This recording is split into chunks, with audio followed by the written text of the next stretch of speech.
Por favor, fique de pé, em reverência à palavra de Deus. Abra sua Bíblia em Gênesis capítulo 20. O título de nossa mensagem hoje: Lutando contra o velho pecado. Lutando contra o velho pecado, texto bíblico, Gênesis capítulo 20.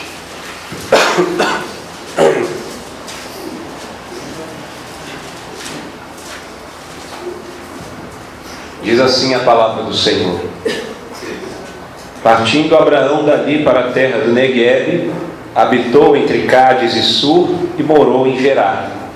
Disse Abraão de Sara sua mulher: ela é minha irmã. Assim, pois, Abimeleque, rei de Gerar, mandou buscá-la. Deus, porém, veio a Abimeleque em sonhos de noite e lhe disse: vais ser punido de morte por causa da mulher que tomaste, porque ela tem marido. Ora, Abimeleque ainda não a havia possuído, por isso disse: Senhor, matarás até uma nação inocente? Não foi ele mesmo que me disse: é minha irmã? E ela também me disse: ele é meu irmão. Com sinceridade de coração e na minha inocência foi que eu fiz isso. Respondeu-lhe Deus em sonho: bem sei que com sinceridade de coração fizeste isso. Daí o ter impedido eu de pecares contra mim e não te permiti que a tocasses. Agora, pois, restitui a mulher a seu marido, pois ele é profeta, e intercederá por ti e viverás. Se, porém, não lhe restituíres, sabe que certamente morrerás, tu e tudo o que é teu. Levantou-se Abimeleque de madrugada e chamou todos os seus servos e lhes contou todas essas coisas. E os homens ficaram muito atemorizados. Então chamou Abimeleque a Abraão e lhe disse: que é isso que nos fizeste? Em que pequei eu contra ti para trazeres tamanho pecado sobre mim e sobre o meu reino? Tu me fizeste o que não se deve fazer. Disse mais Abimeleque a Abraão: que estavas pensando para fazeres tal coisa? Respondeu Abraão: eu dizia comigo mesmo: certamente não há temor de Deus neste lugar, e eles me matarão por causa de minha mulher. Por outro lado, ela de fato é também minha irmã, filha de meu pai, não de minha mãe, e veio a ser minha mulher.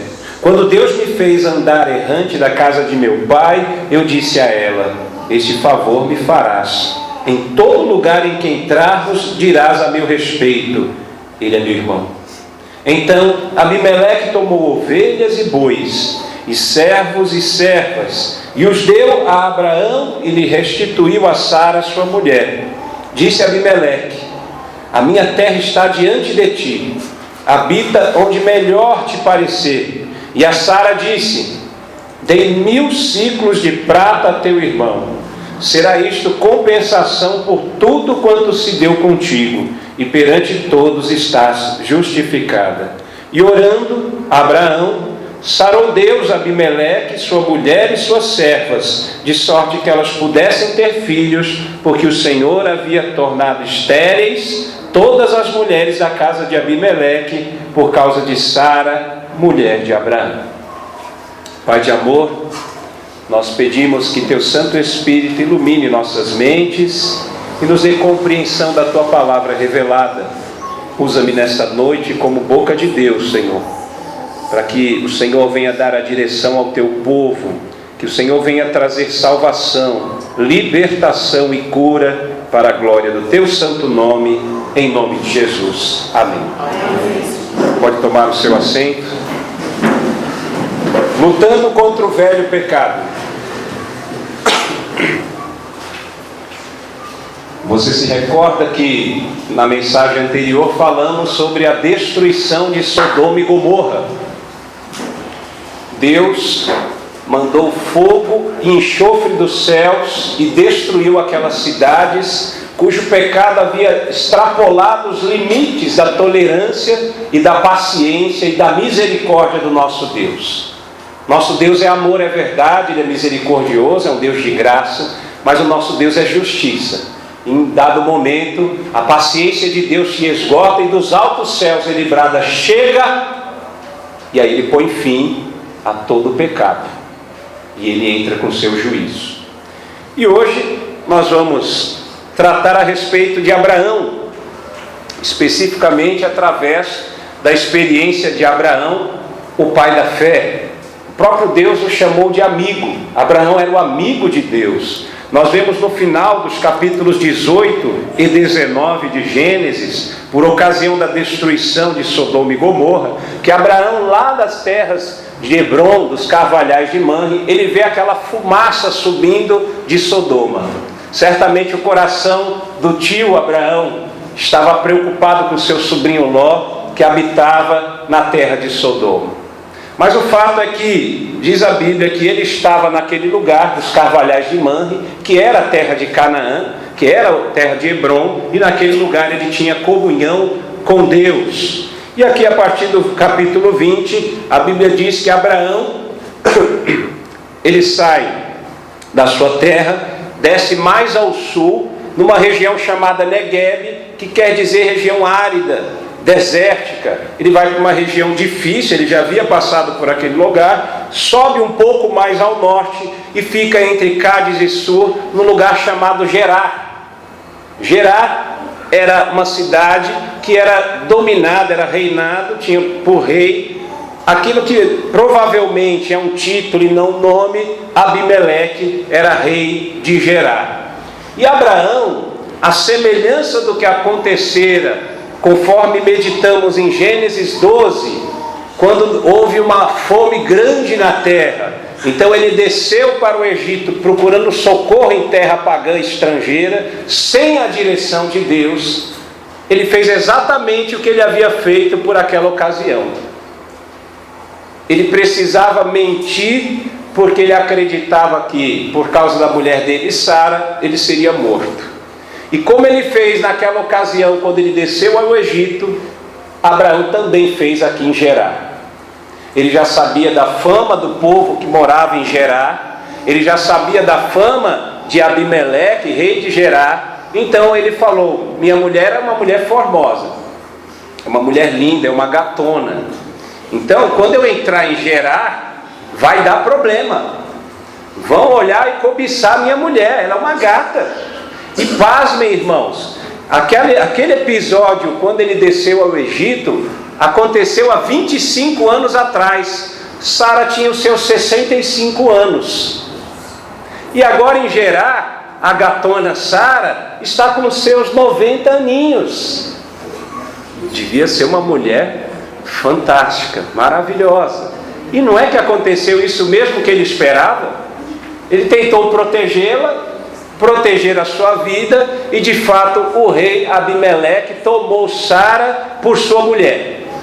E havia o costume naquela época, naqueles lugares do Oriente Médio, a mulher era tomada para ser uma futura esposa do rei. Ela durante um tempo recebia todo um tratamento, perfumes, sais, uma educação, como se portar diante do rei. E assim aconteceu com Sara, tanto lá no período do Egito, 25 anos atrás, e também aqui em Gerar.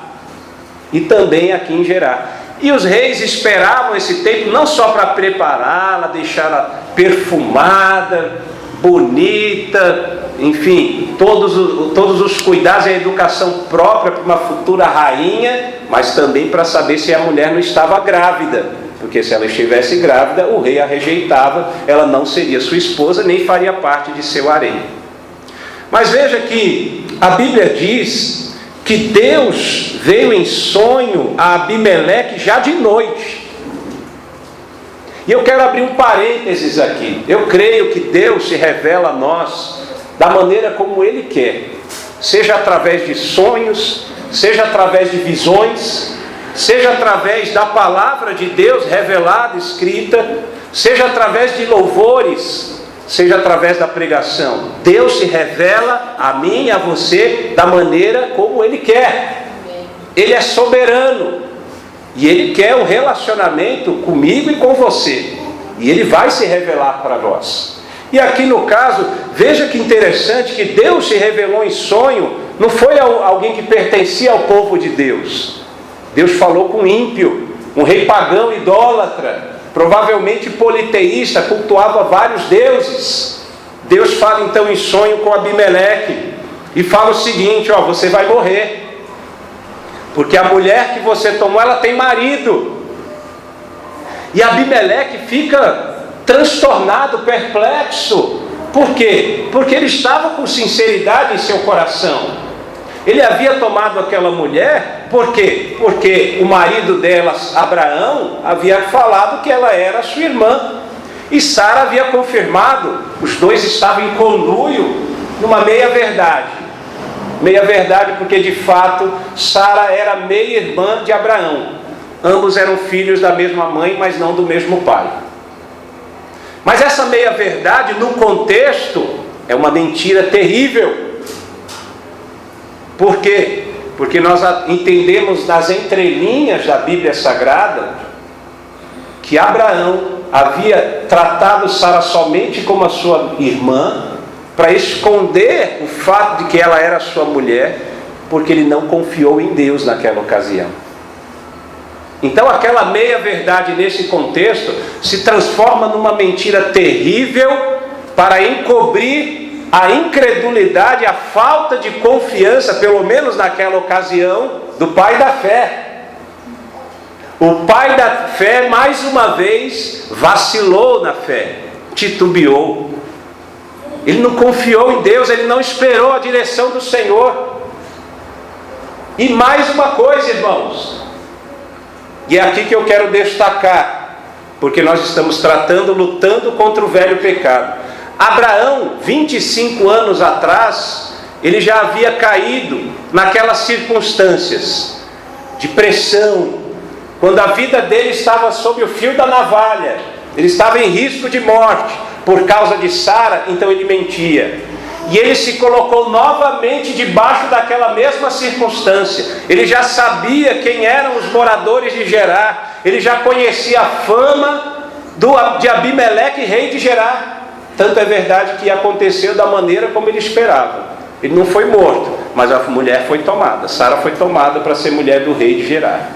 Então ele se colocou voluntariamente naquela circunstância, aquela pressão que o levava a praticar aquele velho pecado. E aí você vai perceber onde eu quero chegar. O que o Espírito Santo de Deus quer falar conosco nesta noite. Mas antes eu quero continuar aqui no que diz o texto bíblico, para que depois nós possamos extrair alguns princípios, dicas e lições sobre essa experiência da jornada de fé de Abraão.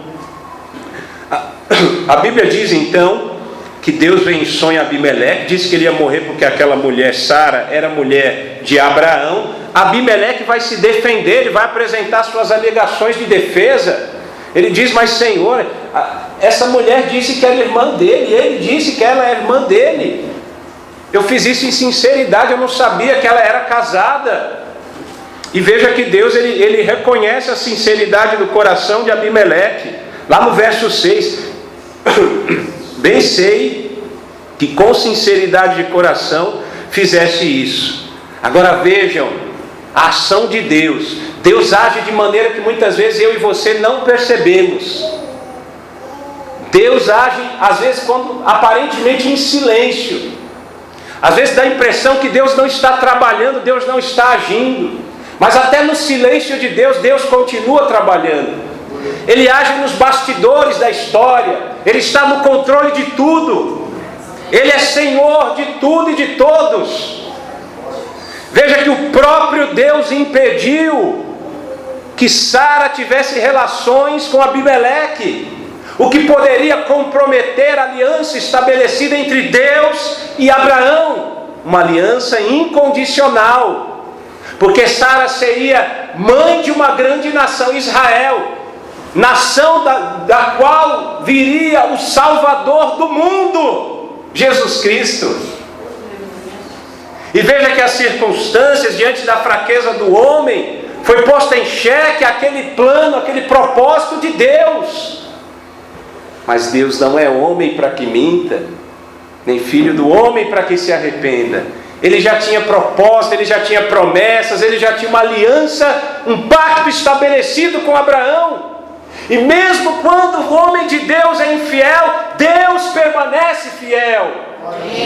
Louvado seja Deus por isso. As promessas de Deus serão cumpridas, independente da nossa fidelidade. A Bíblia diz aqui na segunda parte do verso 6, olha o próprio Deus dizendo para Abimeleque em sonho: daí o ter impedido eu de pecares contra mim, não te permiti que a tocasses. O próprio Deus impediu que Abimeleque tomasse e possuísse Sara como sua mulher. Glória a Deus por isso. Deus tem propósito e Ele garante o cumprimento de suas promessas, de seus propósitos, de seus planos, mesmo diante da infidelidade do homem. Que coisa maravilhosa, irmãos. Deus tem propósito e plano de salvação para mim e para você. E se houver arrependimento sincero, genuíno em nossas vidas dos pecados, se você confiar em Jesus como seu único e suficiente Senhor e Salvador, ainda que venham percalços da vida, tropeços no meio da caminhada cristã, Deus garante a sua salvação. Glória a Deus por isso. Louvado seja Deus por isso. E aí Deus, ele adverte: restitui a mulher seu marido. E aqui vem outra coisa que me deixa perplexo. Restitui, verso 7. Restitui, pois, a mulher a seu marido, pois ele é profeta. Abraão acabava de demonstrar falta de confiança em Deus. Segura essa aí, irmão. Mesmo quando na fraqueza de Abraão, Deus falou: ele é meu profeta. Quantas vezes o pastor não ouve no gabinete de ovelhas ou de irmãos, de irmãs: pastor, eu acho que eu não sou salvo. Eu tenho lutado contra um pecado terrível, eu não consigo vencê-lo. Eu estou começando a questionar a minha salvação. Eu acho que eu não sou filho de Deus, eu acho que eu não sou filha de Deus. Meu irmão, olha aqui o que Deus tem falado para nós nesta noite. Abraão estava pecando, ele não confiou em Deus, e Deus dá o testemunho na vida de Abraão: esse é meu profeta. Profeta é porta-voz de Deus, ele é mensageiro de Deus. Não é porque Abraão pecou, deixou de confiar em Deus, vacilou na fé, que ele deixou de ser homem de Deus. Ele continuava sendo profeta de Deus. E mais, olha só o que Deus continua falando. É a primeira vez que aparece na Bíblia a palavra profeta. E aparece para Abraão, e no momento em que ele está fragilizado, vulnerável, ele pecou, não confiou em Deus. E Deus fala: ele é meu profeta. Devolve a mulher para ele, e ele intercederá por ti, Abimeleque. As coisas de Deus não podem ser compreendidas pelo homem natural. Só quem tem o Espírito Santo para compreender isso, porque parece loucura. Abraão estava falhando e Deus estava falando: ele é meu profeta, ele é meu mensageiro, é meu porta-voz. E ele vai orar por você. Que coisa! Ele se tornou intermediário entre Deus e o pecador, como se fosse um sacerdote. E aqui nós continuamos. Olha, isso foi de noite o sonho. Já de madrugada, já na sequência, Abimeleque se levanta. De madrugada. Olha esse ímpio, o testemunho desse ímpio, desse descrente.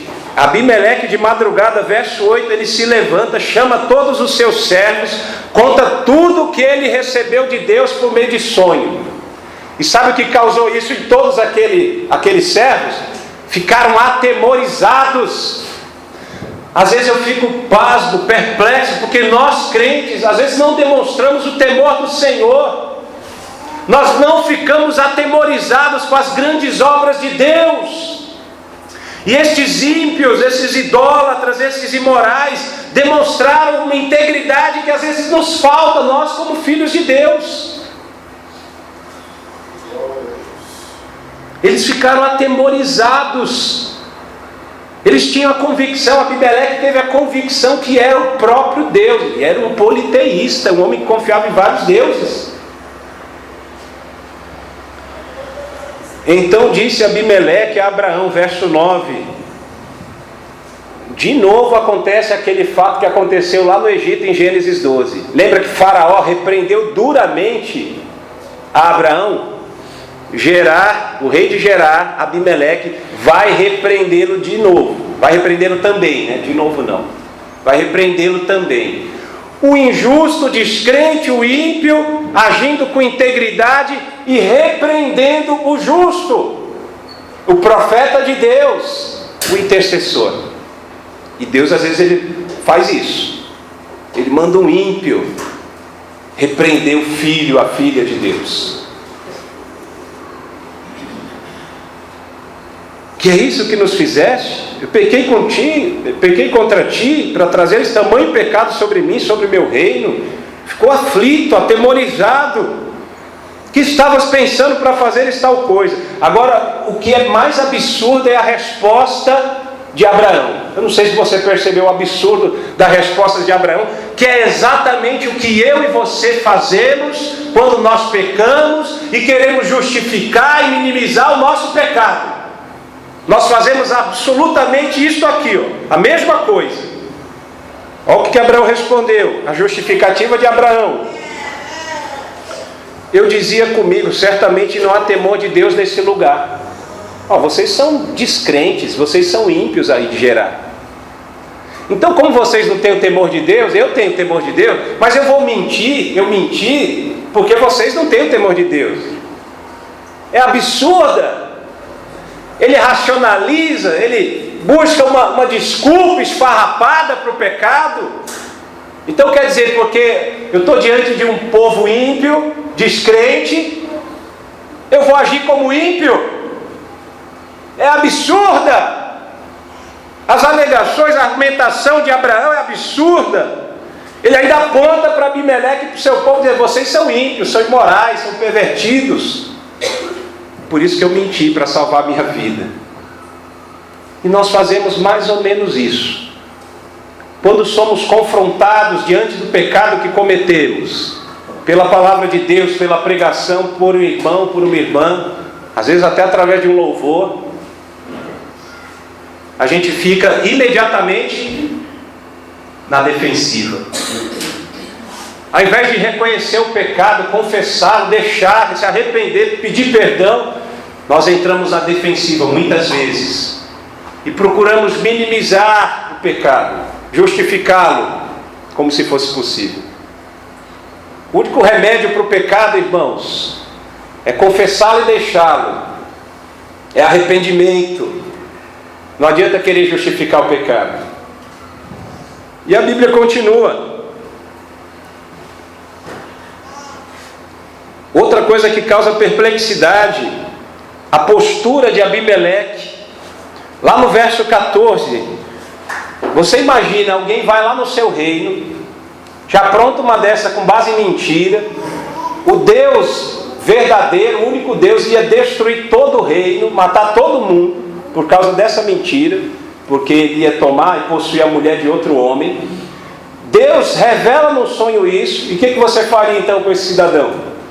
Sai da minha terra, vai embora daqui, nunca mais aparece aqui. E some agora, eu só não vou tirar a sua vida porque Deus mandou, você vai, é profeta dele.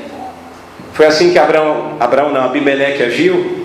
De maneira alguma. No verso 14, Abimeleque deu ovelhas, bois, servos e servas para Abraão, restituiu Sara para Abraão, e ainda diz lá no verso 16, que ele falando para Sara, deu 1000 ciclos de prata, e ainda usou de sarcasmo, de ironia, né? A teu irmão, que ele já sabia que era o marido dela, né? Ainda deu dinheiro, quer dizer, ele deu bens, riquezas e mais.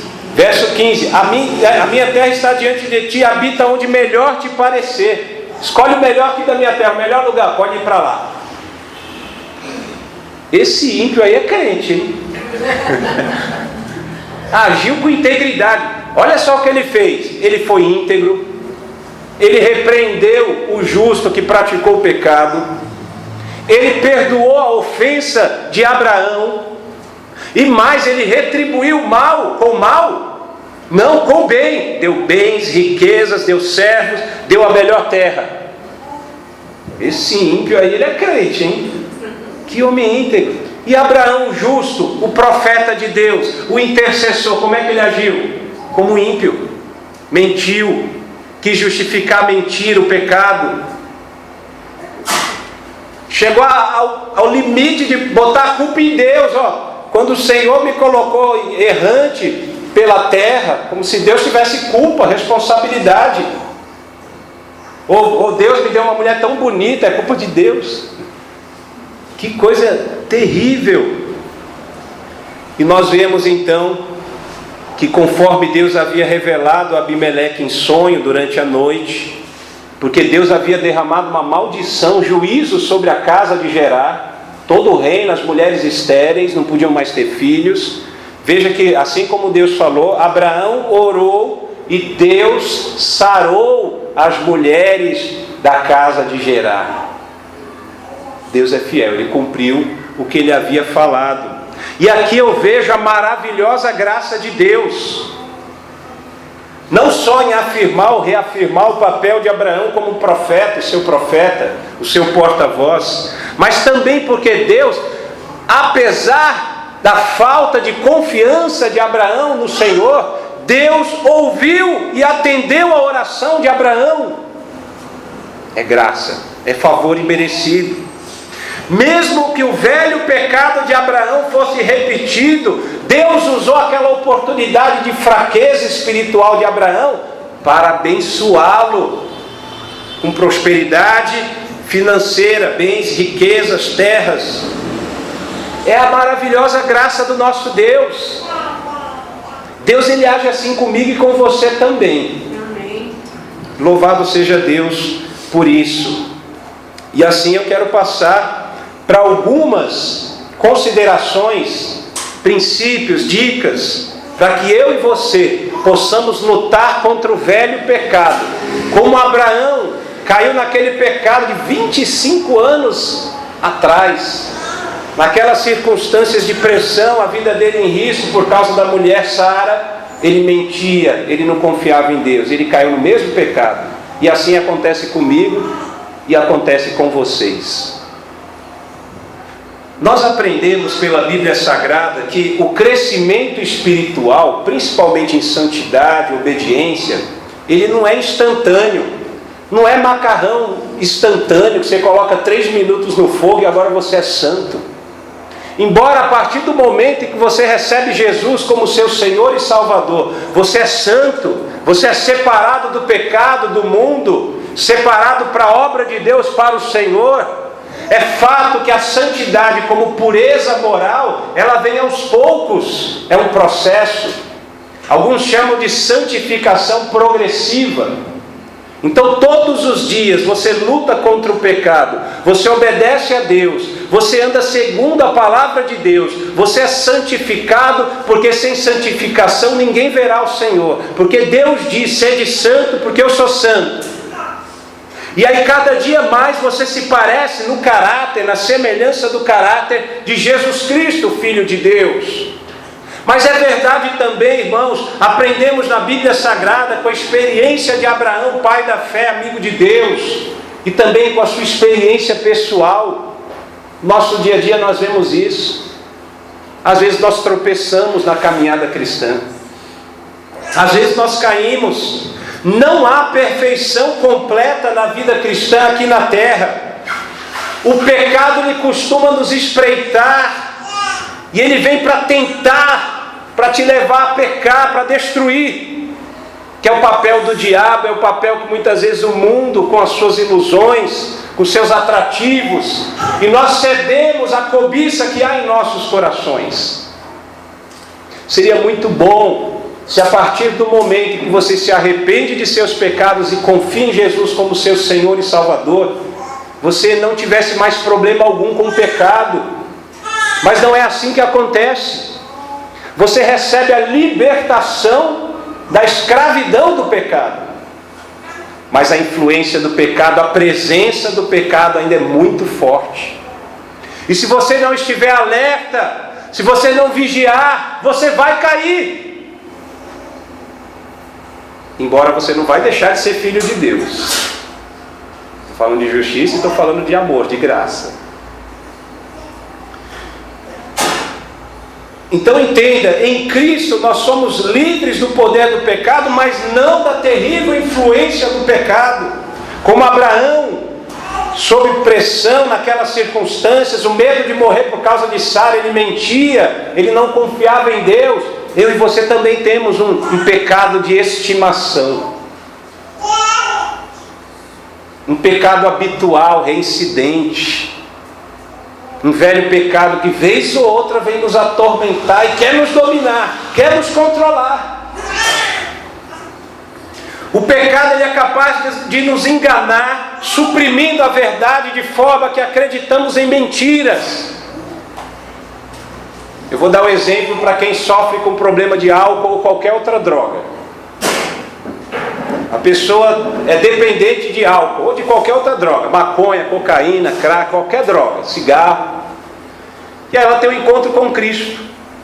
Ela é liberta da escravidão do pecado, mas não da influência do pecado. E ela tinha um estilo de vida, pagodeiro, vai no pagode, junta os amigos, tem o churrasco e tem o quê? Cerveja, tem a cachaça, às vezes a maconha. E a pessoa agora é de Cristo. E logo depois de se converter, ele vai encontrar aqueles velhos amigos. E o camarada acha que vai resistir. Não, eu vou orar muito. Antes de ir no boteco eu vou orar, eu vou orar, eu vou orar, eu vou orar, eu vou jejuar. E quando eu chegar no boteco eu vou dizer não para a cachaça. Você está se enganando, meu irmão. O jovem se converteu. Aleluia, glória a Deus. Santo, homem de Deus, mulher de Deus. Tinha problema com masturbação e pornografia. Aí ele está terminando o dia de trabalho, da faculdade, vai entrar no quarto dele, tem televisão, tem internet, fecha a porta do quarto, e hoje não tem ninguém em casa. Deixa eu pesquisar uma coisinha ali no Google. Às vezes sem intenção, mas já sofria com a escravidão da pornografia. E ele vai entrar, acessar a internet sozinho em casa, achando que não, eu orei tanto, eu sou santo. Não vou dizer não, pecado. Na hora que ele está pesquisando, aparece aquela propaganda de fralda de criança com uma mulher bonita, pronto. A memória, já vem na memória todas aquelas imagens que estão aqui, ó, guardadas. Não lembro que lado do cérebro que é. Tudo que você viu de sujeira, de pornografia, vem na hora. E você começa com aquela tremedeira, suadeira, síndrome de abstinência. Faz um tempo que você não via pornografia. A mesma coisa de drogas, irmãos.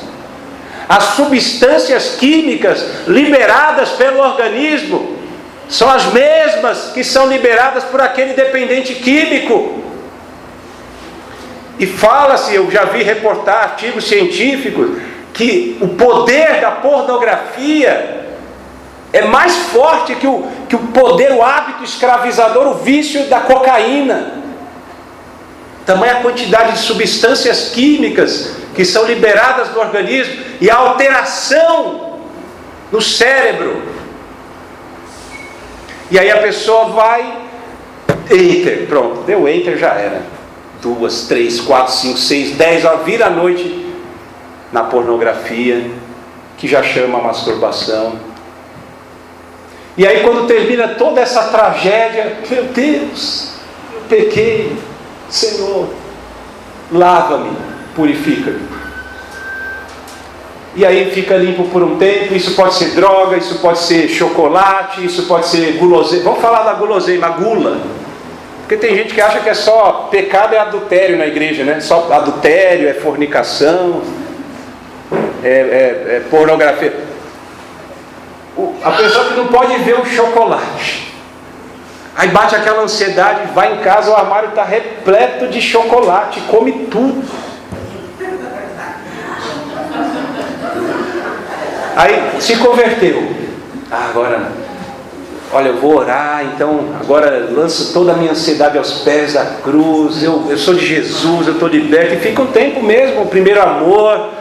Aí vai sendo massacrado, porque às vezes você vem na igreja, o irmão te trata mal, o pastor te dá uma palavra dura, você vai na faculdade, tirou uma nota ruim, você vai no trabalho, foi mandado embora, e aquilo vai minando a sua fé. E aquele primeiro amor vai esfriando, esfriando, esfriando, e o seu cérebro vai lembrar do chocolate. Aí você chega em casa, você tinha jogado a maior parte fora, porque você não vai entregar o chocolate para sua irmã, para o seu irmão, para prejudicá-lo, né? Mas tem aqueles esconderijos, sabe lá? Tira o armário, tem um cofre atrás do quadro, chocolate, chocolate, come, acabou, olha a ansiedade. Vai lá no mercado 24 horas, compra um monte de chocolate. Depois de comer chocolate igual um doido, Deus me perdoa, pequei contra ti. E aí fica o tempo limpo, cai de novo, fica o tempo e cai de novo. Talvez você se identifique com o chocolate, com a pornografia, com a masturbação, com o adultério. Mas deixa eu falar de outros pecados também. Tem gente que é pavio curto. Ah, pastor, eu glorifico a Deus e tal, mas olha, eu não levo desaforo para casa não. Não. Comigo não. A minha mão, meu punho não se converteu ainda. E o sangue vai para as extremidades, para as mãos, para os pés, quer chutar, quer socar. E explode, é pavio curto. É pecado. É pecado também, irmão. Aí tem gente assim que fala outra. Fofoca. Tá vendo? Aqui não acontece. O irmão, nossa irmão, você viu o irmão lá adulterou, você viu o irmão lá mentiu, você viu o irmão lá pornografia. Nossa, acharam no histórico, na secretaria da igreja, puxaram no histórico e viram. Que vício terrível. Fofoqueiro miserável.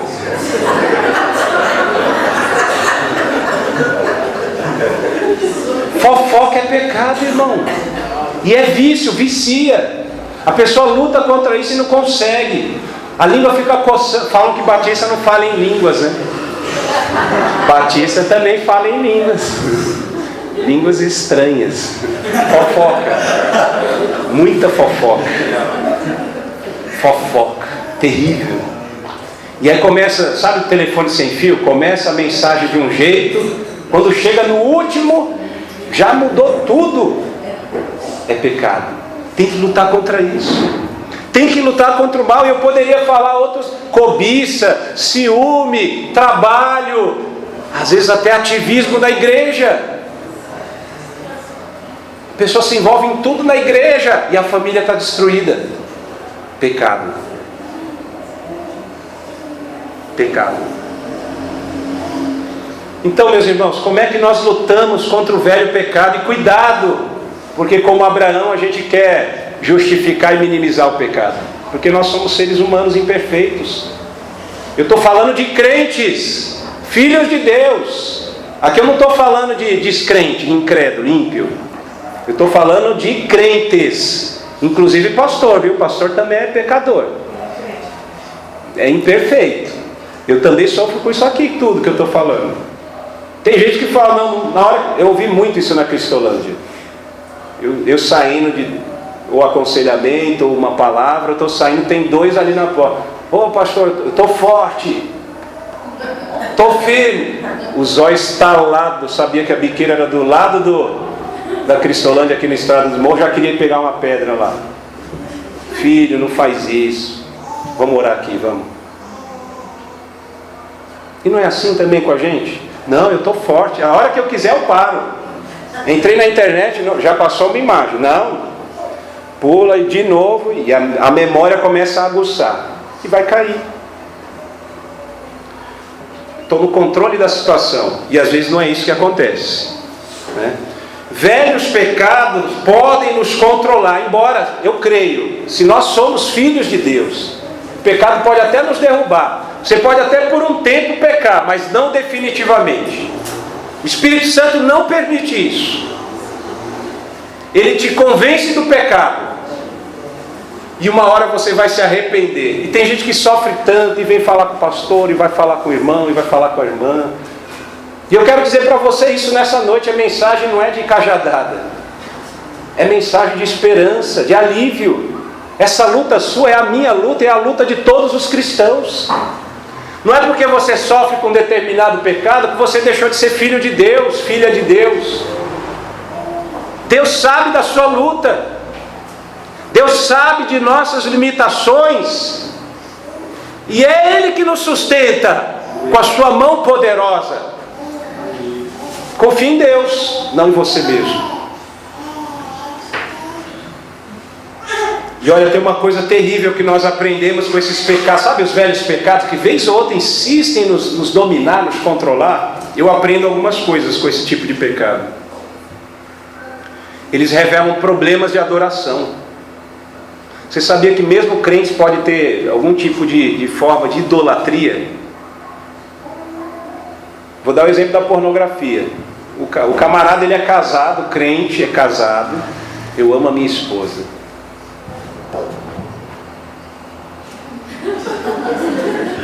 Até que a morte os separe. E ama, e dá mostras de amor. Contrata o carro que vem com som. Eu te amo, faz serenata. Leva para comer um lanche. Enfim, eu amo minha esposa. Quando ele está sozinho em casa, cai na pornografia. Mas não é uma vezinha, uma acessada. Na minha época era revista. Hoje a internet, você pode ficar o tempo que você quiser, o tipo de coisa, o que você quiser acessar. Depois está arrependido. E aí fica pensando, será que eu sou salvo? E isso mostra uma forma de idolatria. Porque Deus diz que isso é escravidão do pecado, e a pessoa não tem força para dizer não para o pecado. É como se fosse um vício, a ponto da psicologia, da psiquiatria nos nossos dias dizer que isso é doença. E eu tenho muita preocupação com a popularização da psicologia e da psiquiatria, que aponta tudo como doença. O camarada está roubando, cleptomania. Se você é rico. Se você é pobre, é ladrão. E eu fico preocupado com isso.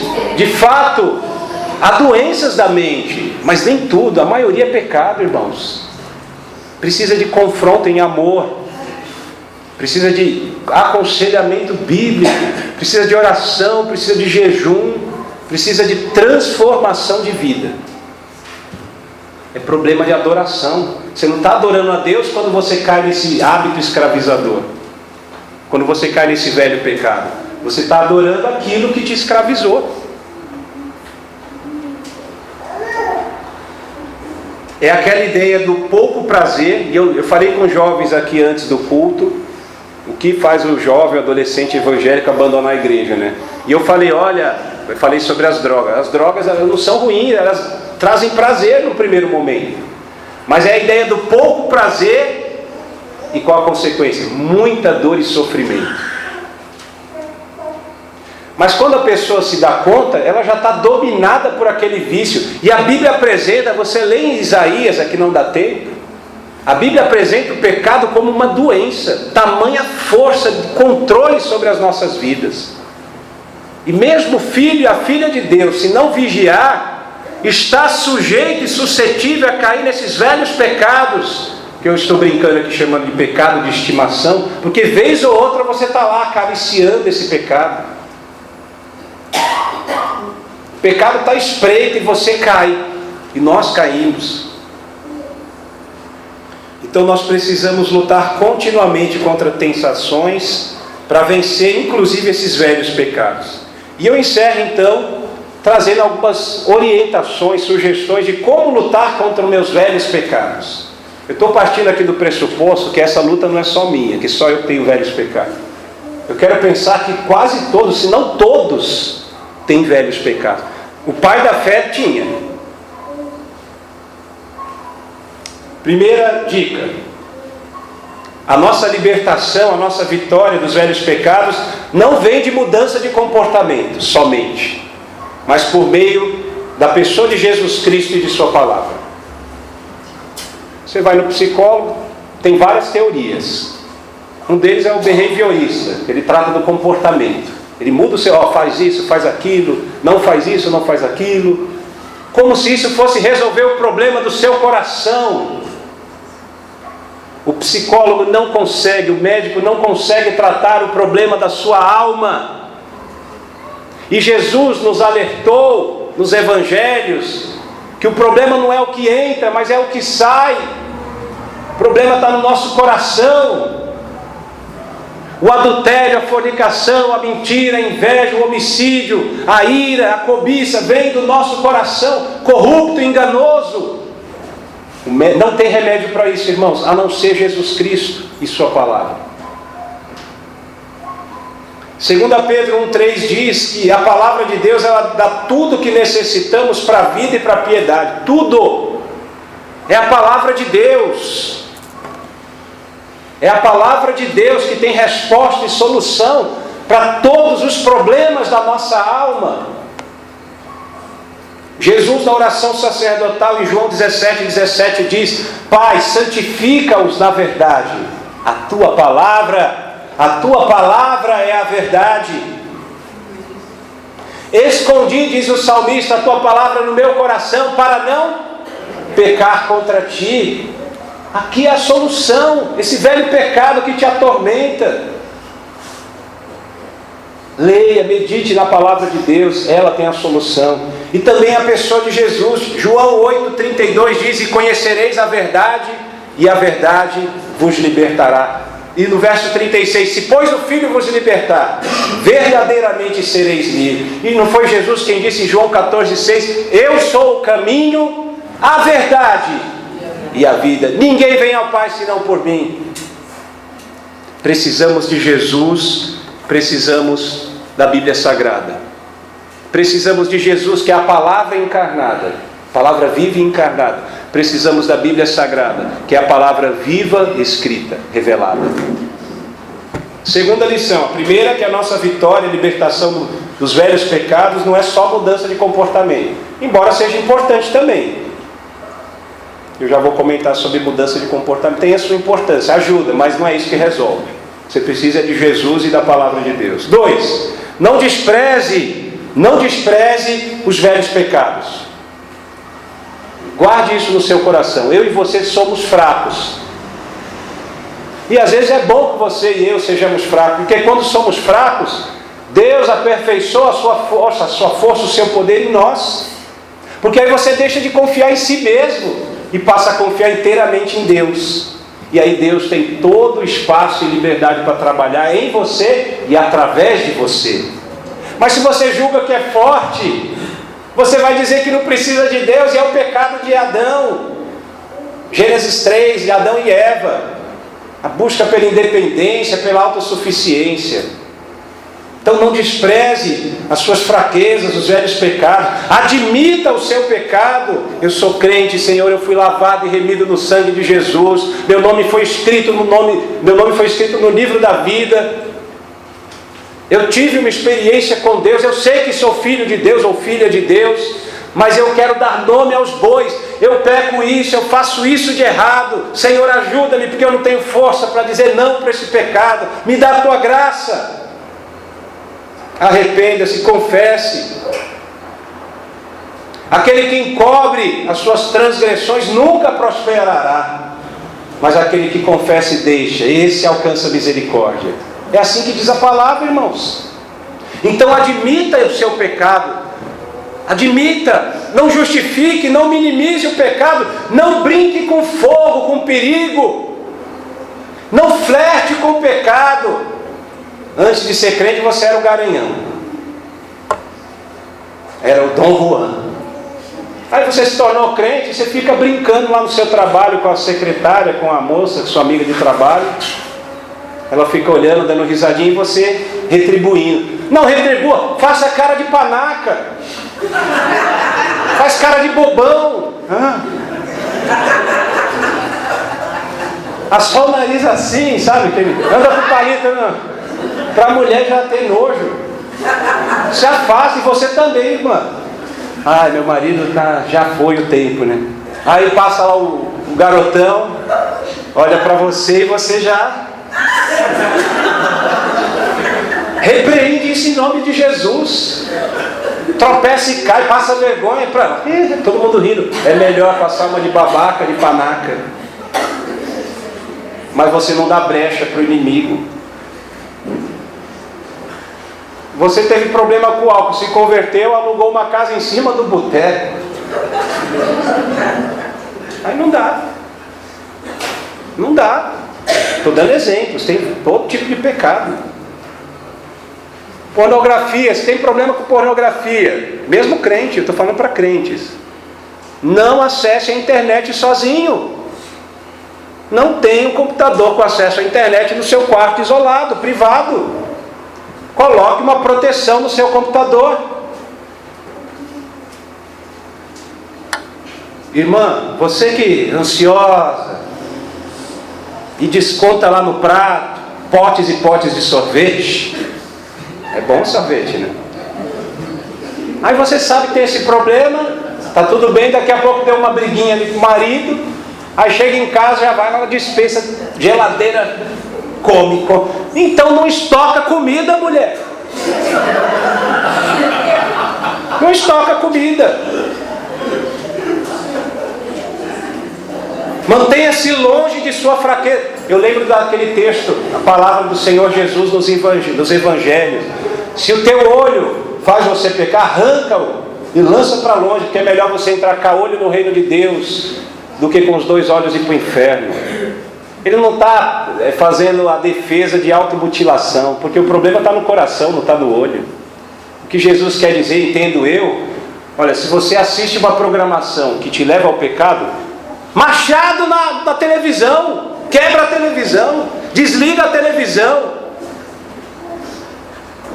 tira a TV por assinatura. Tem canal, hoje é canal adulto, né? Não é mais pornográfico, é adulto. O eufemismo, pecado bonitinho. Então corta a TV por assinatura. É isso. E não justifique o pecado. Não fique em postura defensiva. Não despreze suas fraquezas. E a terceira e última lição: não lute sozinho. Todos nós passamos por essas lutas. Não brigue sozinho. Não entre na sua luta contra esse velho pecado que te atormenta, vez ou outra você cai. Não entre nessa luta sozinho. Busque a ajuda de outra pessoa, porque Deus usa outras pessoas para nos fazer perceber o engano, a mentira e o pecado. Preste contas. Mas eu quero te dar uma dica: cuidado com quem você abre o coração, porque nem todos na igreja têm maturidade. Então descubra alguém na igreja, às vezes o pastor, às vezes uma irmã, às vezes o irmão, e tem que ser pessoa do mesmo sexo que você. Vocês não imaginam quantos pastores caem em adultério por conta de aconselhamento. A irmã está vulnerável, foi traída pelo marido, vai chorar no ombro do pastor. E aí a brecha que o inimigo queria para derrubar o pastor, e derruba o pastor, que boa parte da igreja cai também. Não deveria ser assim, né? Mas é o que acontece. Então, não pense, não brinque com o perigo. Ninguém consegue vencer essa luta sozinho. Esse seu pecado velho de estimação, você precisa buscar ajuda, apoio. Conversa com o pastor, conversa com alguém que você confie. E pessoa do mesmo sexo que o seu. Por quê? Sabe como que o pecado cresce? É nas trevas. Se você luta sozinho com o pecado, só você sabe do pecado. Primeiro que é um engano, Deus sabe tudo que nós fazemos. Então se você não presta contas a alguém, não abre o coração para alguém de confiança, que consegue guardar segredo e te confrontar em amor, te orientar biblicamente, orar com você e orar por você, você está permitindo que o pecado cresça nas trevas, porque ele está em oculto. Só Deus e você sabe. E às vezes nós esquecemos o temor de Deus, que Deus sabe todas as coisas. Então procure alguém de confiança. Não confie no seu próprio entendimento. Confie em Deus. Dependa de Deus. Como é que eu luto contra os velhos pecados, pastor? Essa é uma palavra de alívio, de incentivo, de encorajamento para a sua vida, para a minha vida. A nossa vitória, a nossa libertação dos velhos pecados vem da pessoa de Jesus Cristo, de sua palavra. Não despreze seus velhos pecados, suas fraquezas. Não lute sozinho. Eu queria encerrar. Eu não sei se é verídica essa história, tá bom?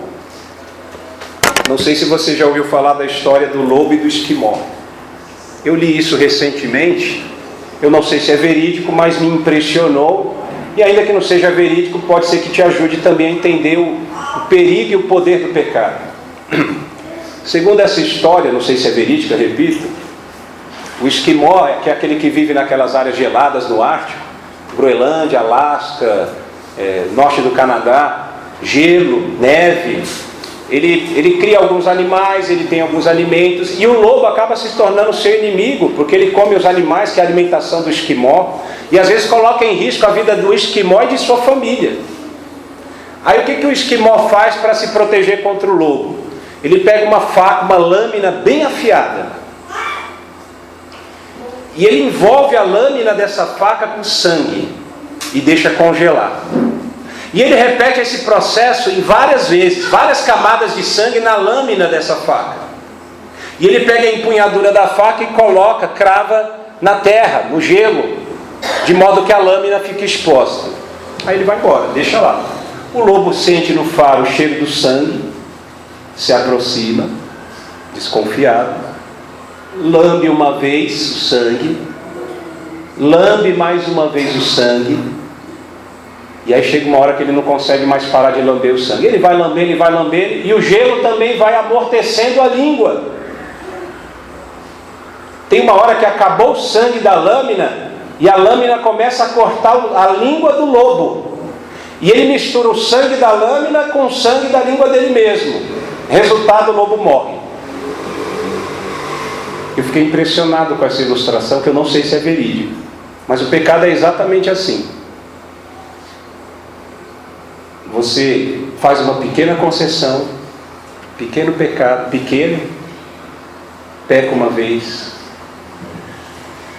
faz o mesmo pecado, comete o mesmo pecado de novo e continua pecando. Um abismo chama outro abismo, e esse pecado vai destruir a sua vida.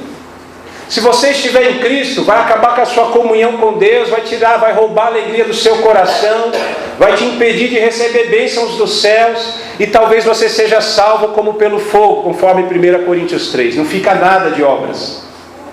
E se você não estiver em Cristo, e você morre em pecado, você vai passar a eternidade longe de Deus, vai ser condenado eternamente. Que o Senhor tenha misericórdia de nossas vidas. Louvamos a Deus porque nós vemos a maravilhosa graça de Deus, que mesmo diante da nossa infidelidade, Ele permanece fiel. Mas não brinque com o pecado, irmãos. Essa mensagem é para mim e para você. Penso que todos nós temos velhos pecados que, vez ou outra, procuram nos dominar, nos controlar. Nós precisamos dar nomes aos bois. Admitir o pecado, confessá-lo, deixá-lo, que haja arrependimento, mudança de vida, peça perdão e desfrute das maravilhosas bênçãos eternais em Cristo Jesus. Amém? Pai de amor, nós te agradecemos por tua palavra. Obrigado, Pai Santo. Ao mesmo tempo que causa terror, ficamos atemorizados, porque o Senhor conhece todas as coisas, não podemos esconder nada do Senhor. Aquele que nas madrugadas se perde na pornografia, aquele que está no adultério, aquele que engana a esposa ou a mulher que engana o marido, aquele que flerta com qualquer tipo de pecado, a cobiça, a ira, a fofoca, a mentira. Senhor, nada passa oculto diante de Ti. O Senhor conhece todas as coisas e não há nada oculto que não venha a ser revelado. Pai, tem misericórdia de nossas vidas.